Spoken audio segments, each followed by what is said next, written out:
My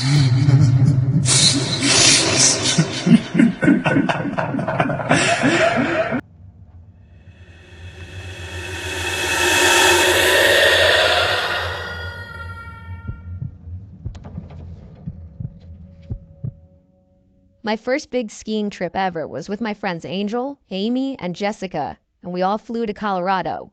We all rented an Airbnb in the town of Snowmass, right by Aspen Mountain Ski Resort. I had only been snowboarding one other time in my life at this point, and that consisted of riding down the bunny hill over and over. I was pretty bad. First thing we did from the airport was Uber straight to the Airbnb. It was a spacious 4-bedroom house. It had a huge deck with a hot tub on it overlooking the Colorado countryside. Since it was nighttime already by the time we got there, we went out to some local bar on the first night, which was a Thursday. The next day, we went straight to the mountain via Uber. We got our rental equipment at the mountain to make things easier. It actually wasn't super crowded on the first day, probably because it was a work day. The next day, it got a lot more crowded. For some reason, I just couldn't really get the hang of it.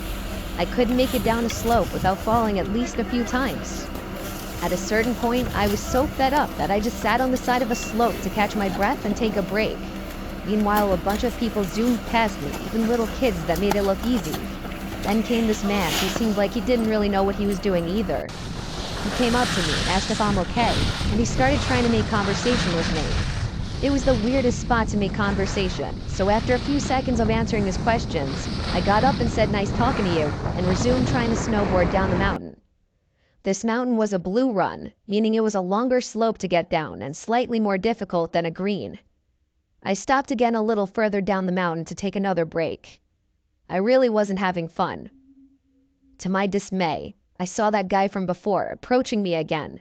He was inching closer to me with the same struggle I had been dealing with. He stopped right next to me and unstrapped from his snowboard, then sat a few feet from me. He started talking to me about how he's not used to so many pretty girls like me being here. This was super weird because I had on a ski mask and helmet. My face was practically covered. He asked who I was here with. I lied and said my boyfriend. He laughed and said he saw me come here with all girls. I looked at him and said ew really loud, and then got back on my snowboard and continued down the mountain. It's weird, but I snowboarded better than I ever had in that moment, perhaps because I had the proper motivation to just get down the mountain. When I got to the bottom, I immediately went to the lodge and sat at one of the tables, calling each of my friends.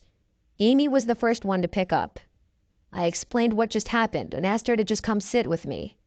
A few minutes later, I saw her walking over to me. I had already texted our group chat saying we should leave.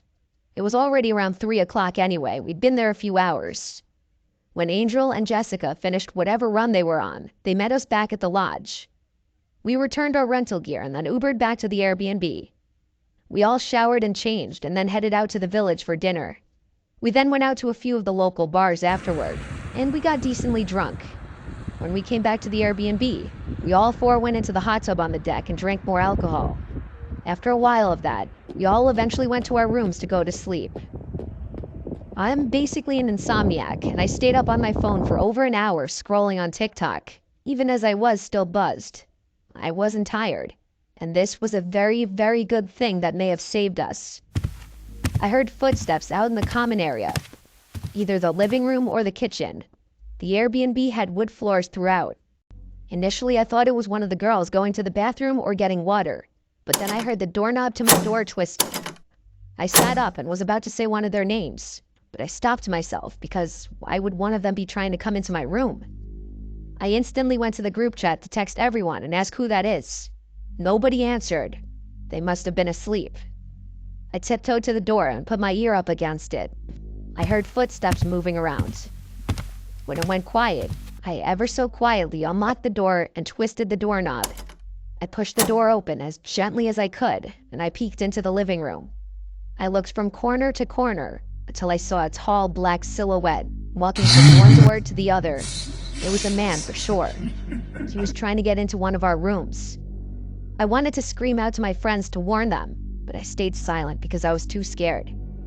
I closed my door quietly and locked it.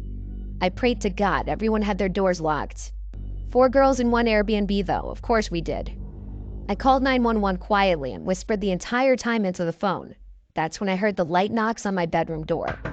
I turned to the door and watched as the doorknob again started to turn, but he couldn't open it. I kept saying, "Please hurry," into the phone. All the woman on the line kept saying back is, "They're almost here," and to remain quiet. It was entirely possible that the man on the other side of the door heard me whispering because he started pushing into the door. I heard shoves and bangs on the door and I just couldn't help it anymore. I screamed, "Get out of here," followed with, "I'm on the phone with 911 right now." The bangs stopped and a voice on the other side said, "Okay, sweetheart." And then I heard his footsteps walking away. The 911 operator instructed me to stay in the room until police should arrive. I peeked outside the window, but it was simply too dark to see anything beyond a few feet in front of the window. My friends were awake now from my screams.